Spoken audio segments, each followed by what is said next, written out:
Ethan Cole had lived in his late uncle's house for 6 months, and though the old Victorian creaked and groaned with the chill of autumn nights, he had grown accustomed to its murmurs. But on a Thursday evening, when the wind was still and the air hung heavy, he heard a sound he could not explain. It wasn't the usual pop of timber or the scuttle of mice. It was a slow, deliberate scratching, like fingernails dragging against plaster from inside the walls. At first, Ethan froze, listening. The sound came from the upstairs hallway, near the locked storage room his uncle had always forbidden him from entering. He had dismissed the warning at first, chalking it up to eccentricity, but something about the door unsettled him. It was reinforced with iron bolts, as though his uncle had feared something breaking out. That night, the scratching grew louder, joined by faint whispers. So faint they might have been tricks of the mind. But Ethan swore he heard his own name breathed through the wood. Ethan. His heart pounded. He told himself he imagined it, that he was tired. Yet when he pressed his ear against the door, the whisper stopped. And then came a knock, 3 slow, deliberate raps from the other side. Ethan stumbled back, gasping. The house fell silent again, as if holding its breath. But in that silence he felt a shift in the air. The house wasn't empty. Something was waiting. Ethan barely slept that night. Every creak of the house made him jolt awake, straining to hear the scratching again. By morning, the noise had stopped, but the memory of that knock still pulsed in his chest. He stood in front of the storage room door, its heavy iron bolts glinting in the daylight. His uncle had been a reclusive man, rarely speaking to neighbors, never inviting anyone inside. When Ethan inherited the house, he'd found the will oddly specific. The upstairs room is not to be entered. Promise me this, Ethan. Do not open the door. But now the door seemed to demand his attention.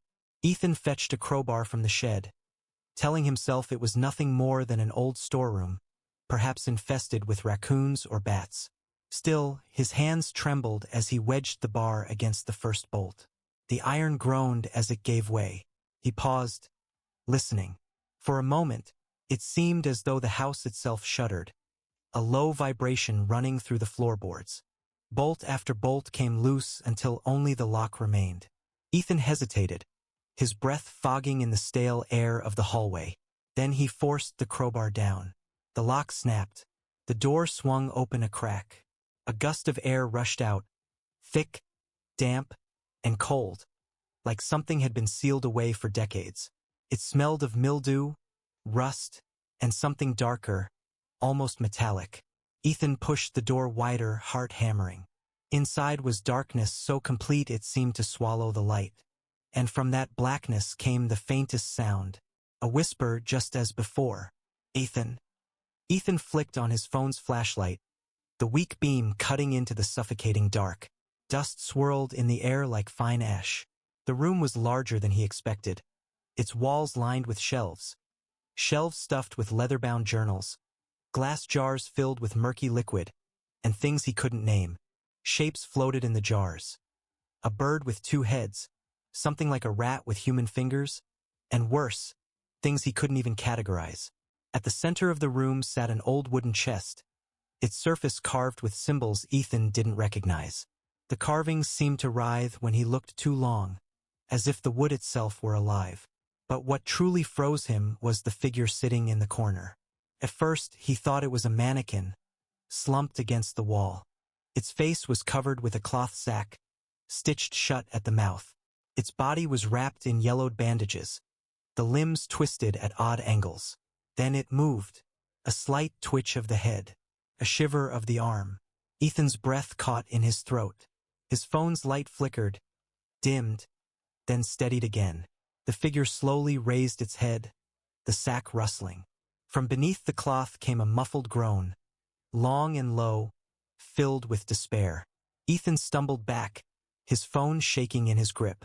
The groan turned into a harsh rasp, like words trying to form through dry, ruined lungs.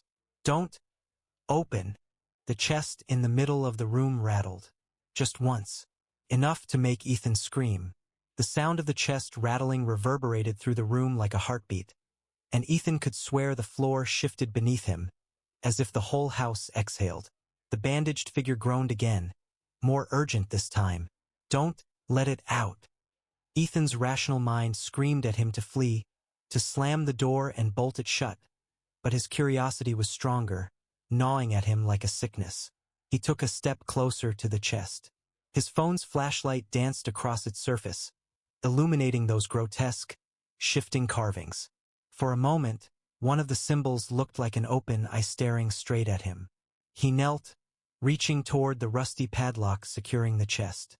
The instant his fingers brushed the cold metal, the bandaged figure erupted in movement, thrashing against the wall, limbs jerking like a puppet with cut strings. "No!" it screamed, voice shredding into something inhuman. Ethan stumbled back, dropping his phone. The beam spun wildly across the room, landing on the shelves, where he now saw dozens of smaller chests, each with similar carvings, each trembling faintly. The air grew heavy, electric, like the moment before a lightning strike. His phone buzzed in his hand with a sudden notification, though no signal should have reached this far into the old house. One new message, from a number with no digits. It read, "Open it." Ethan's pulse thundered in his ears as the screen dimmed and went black, his phone dying without warning. Darkness swallowed the room except for the faint glow of the chest's carvings. They were pulsing now, like veins beneath skin. The bandaged figure writhed harder, its body convulsing against invisible restraints. The stitched sack muffled its desperate cries. "Do not let it out." Ethan's hand shook as he touched the padlock again. The metal burned cold, yet with the slightest pressure it snapped open like brittle glass. The chest creaked as its lid rose a fraction, releasing a gush of foul, hot air. He expected bones, or relics, or perhaps some grotesque preserved specimen. But instead it was money. Bundles upon bundles of aged currency, gold coins scattered like teeth, jewelry glinting in the weak light. Fortune, enough to make him rich 100 times over. Ethan stared, bewildered. His uncle had been penniless, or so everyone thought. Why would he seal such wealth away with bolts and warnings? He reached in and touched one of the coins. The instant his skin made contact, the room seemed to tilt. A sharp ringing filled his head, drowning out all thought.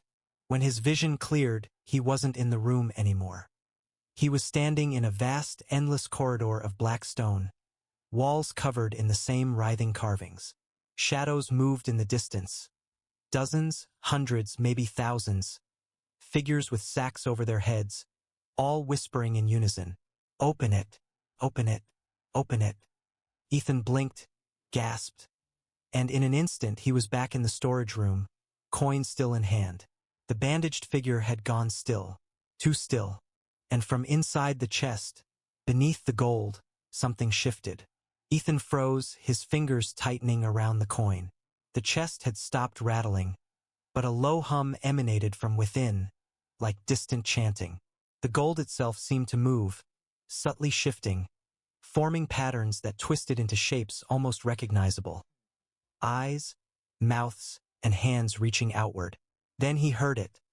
A whisper, not from the chest this time, but from the coins themselves. "Take us, use us, free us." Ethan stumbled back, but the pull was irresistible. He had inherited the house, yes, but he now realized the money wasn't just wealth, it was alive. And it wanted him. He grabbed handfuls of coins and stuffed them into his jacket. The moment he did, the temperature plummeted. Frost formed on the walls. The bandaged figure in the corner twitched one final time before slumping entirely, motionless. A strange voice echoed in his head, not just whispering, but commanding. "Your fortune is ours now, but so is your soul." Ethan laughed nervously, trying to convince himself it was a hallucination. He counted the bundles. Enough to become a millionaire many times over. His bank account alone could buy mansions, cars, and freedom. Yet the shadows in the corners of the room seemed to press closer, curling in on him, watching. The house groaned, not as wood, but like a living beast, anticipating something. Then the first phone call came. Ethan's phone rang in the dead silence of the house. Hesitant, he answered, A distorted voice hissed on the line, half human, half something else. Did you take it? Ethan's stomach nodded. Who is this? No one. Yet everyone. You took what was not yours. There is a price.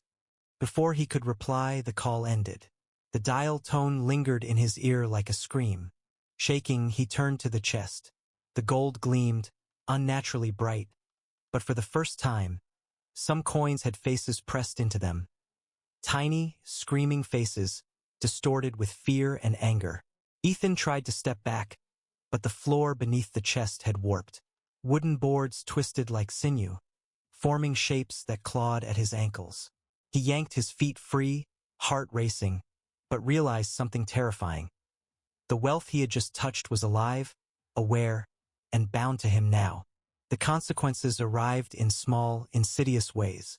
His bank account exploded overnight with deposits beyond comprehension. Yet, each transaction was accompanied by faint whispers he could hear even outside the house, calling his name, pleading, threatening. And then came the nightmares. Every night, the gold appeared in his dreams, forming towering, shifting piles, with countless eyes staring into his own. Hands reached from the wealth, grasping, pulling. Every coin he had touched in the waking world moaned in the night, as if demanding more. Ethan realized something chilling. The fortune had given him wealth, yes, but it had claimed a part of him in return. And that was only the beginning. Within days, Ethan's life transformed. Luxury arrived overnight. Cars, properties, lavish bank statements he couldn't have imagined. Yet each gift carried a subtle, unsettling presence. Mirrors reflected shadows that moved on their own. In photographs, his own eyes sometimes flickered black, even when the flash didn't catch anything. The bandaged figure's warning echoed in his mind. Do not let it out. He began to notice strange occurrences in his newly acquired properties. Security cameras captured fleeting, impossible images. Rooms filled with writhing shapes, faces screaming behind walls, floors that rippled like water. Staff he hired refused to stay more than a few hours, claiming a cold that went beyond weather, whispers in empty hallways, glimpses of people who weren't there. One night, Ethan awoke to a quiet knocking, not from his house, but from the coins themselves. Every coin he had spent or deposited thumped softly, rhythmically, as though demanding attention. When he checked his accounts online, each transaction he had made returned to him multiplied, grotesquely. Some balances were impossible numbers, like the mathematics of the universe had bent to accommodate the wealth. Then the shadows came, not metaphorical shadows, but physical ones. Tall, writhing, half-seen figures that lingered just beyond vision, vanishing when looked at directly. At first, they stayed in the corners of his mansions. But slowly, they followed him even outside, reflected in the glass of skyscrapers or glinting metal. Ethan realized the terrifying truth. The fortune didn't just make him rich. It gave him influence over reality, yes, but at a cost he couldn't yet quantify. And now it wanted more. It began with his friends. One by one, people Ethan trusted and cared for started to vanish. First, a business partner who had urged him to invest in a new venture. Gone without a trace, leaving behind only a whisper of a scream in the night. Then his personal assistant, the maid, even his dog, all disappearing in the blink of an eye. Each time, a bundle of coins would appear somewhere in the house, gleaming, pulsing with life, as if mocking him. When Ethan touched them, the air vibrated with voices. More, more. The calls continued. The first voice had multiplied into dozens, hundreds, all urgent, whispering, pleading, threatening. You cannot give it back. You cannot refuse. We need it. Ethan realized he hadn't truly taken the money. It had taken him. And every human connection he had was now a casualty of its hunger. One night, in a panic, he tried to discard some coins, throwing them into the river that ran near his estate. But they didn't sink. Instead, they writhed on the surface like living creatures, forming tiny, screaming faces. And when he returned home, his mansion had changed. Rooms were larger, walls twisted with the same writhing carvings, and shadows had thickened, moving on their own.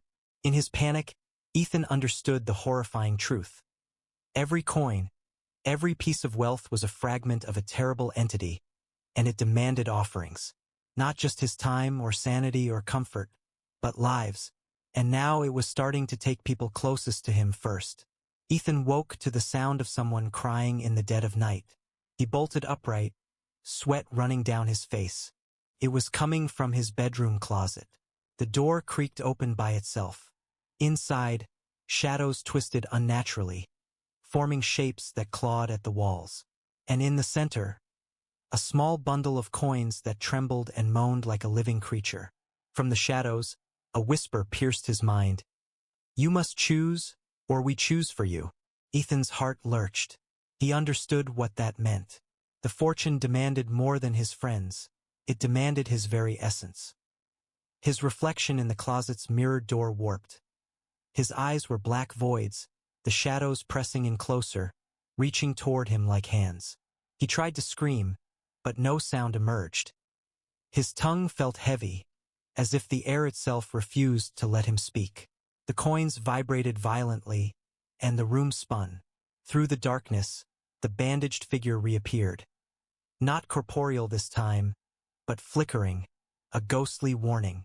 It never ends, not until it consumes all. Suddenly, the coins leapt into the air, forming a swirling vortex of gold and whispers. Ethan was caught in the center. Faces emerged in the coins. Friends, strangers, even himself, screaming in eternal torment. The house groaned, walls bending, floorboards twisting like sinew. He realized that the fortune had a consciousness, a hunger, and he had become its vessel. Every dollar, every coin he possessed was a fragment of something monstrous. And worse, it had plans for him. Ethan tried to leave the mansion, to escape the nightmare that had become his life.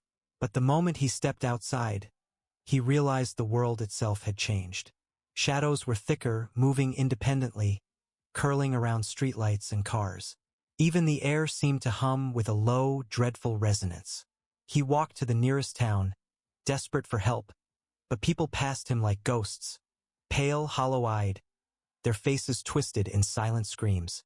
And everywhere he went, the coins appeared.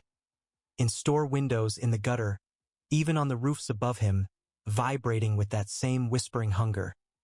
Take us, give us, feed us.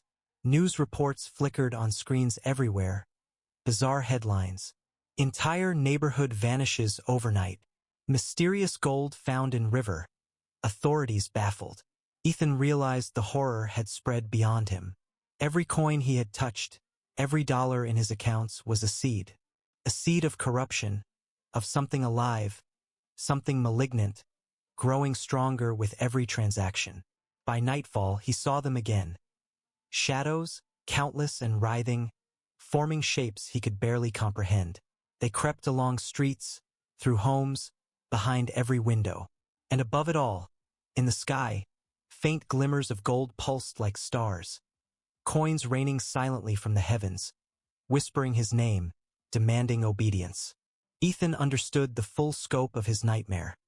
The fortune had not only consumed his house, it was consuming the world, bending reality to its will.